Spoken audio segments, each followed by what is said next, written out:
Hello, everyone. Welcome to Wingcat Sports, and it's your weekly Tigers breakdown by myself today.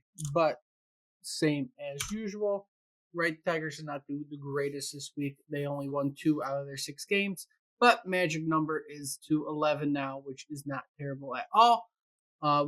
With the right kind of week you have, you'd be next to clinching it within a week and a half. But we'll see how it ends up going.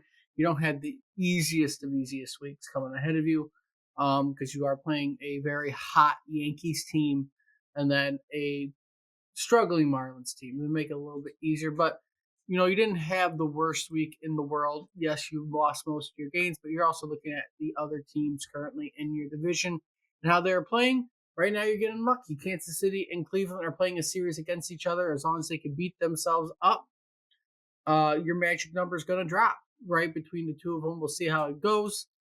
Um, Again, right now, you're not playing tonight. Cleveland's up 9-0 as the time of me making this video in the first game. That will actually knock Kansas City back. So as long as they probably split that series, that makes it easy on you, and that magic number goes down even further. But we will see exactly how everything goes following this week. Again, you struggle this week. Is it a worrisome you lost the series to the White Sox? Yes. Is it probably going to happen because they're in your division? Yes. You shouldn't lose a series to them, but it happens. That last game specifically, even that first game, you lost 7-5. The last game, you lost 6-4. It should be enough runs to beat the White Sox. But hey, I guess it was not. You losing the series to the Mets was, I'm not going to say expected, but, I'm not surprised. As I've said before, your series are kind of going back and forth. This week, you got Yankees, Marlins, which again is difficult team to easy team. And then you're going to play Cleveland next week, depending where they're sitting. You might be able to clinch it within that series. Because if they're the second place team, then your magic number grows with every loss they get. So you can move your number by 2 every single game against Cleveland. If they are the second place team by that point, we shall see though what ends up happening throughout the week. But it'll be interesting. I would say, keep an eye on some of the players too. When looking at stats, Riley's already broke the 30 home run mark. Storkelson's 2 away.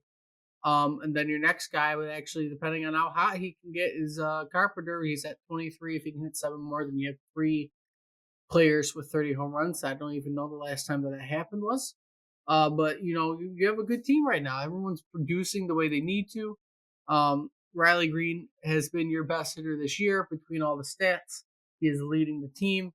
Besides on base percentage, which is actually led by Gleyber Torres. Every other stat he's leading, despite leading the league in strikeouts, which is probably something if he can work on, we make him even a better hitter.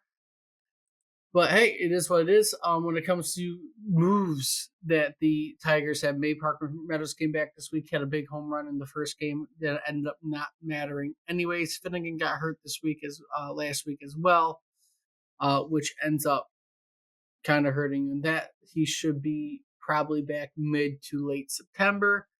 Alex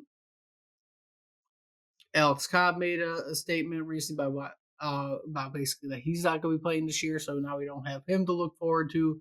Not that we were, anyways. You have your September call-ups, so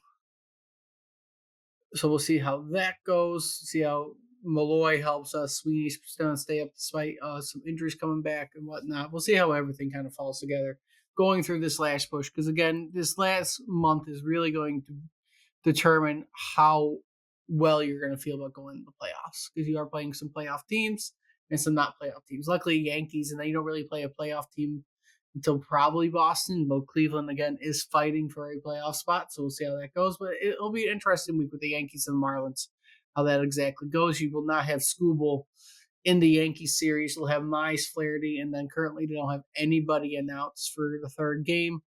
I'm probably going to assume either a bullpen day or it's going to end up being Montero, because currently Paddock has been taken, or Gibson Long. He just made the last start. So he's either going to be Gibson Long, Montero, because they took Paddock out of the rotation. Again, we'll see how it all goes. But it'll be an interesting week overall with how everything can shape up. Again, if you have a good week, let's say you win 6 games, your magic number goes down to 5. And then depending on how well Cleveland and Kansas City do this week, that could be even lower by the end of the week. You could be technically in a perfect world, you win all these games. The other two are losing consistently. Your magic number will be clinched by the end of this week, but that's probably not going to happen. Again, I say expect more mid next week to late next week. I would expect the September 19th series to be when you might clinch the division if you do. But we'll see what ends up happening overall. If you like to see, like, comment, subscribe. Let me know what you think about the Tigers. And until next time, good to see everybody. Soon.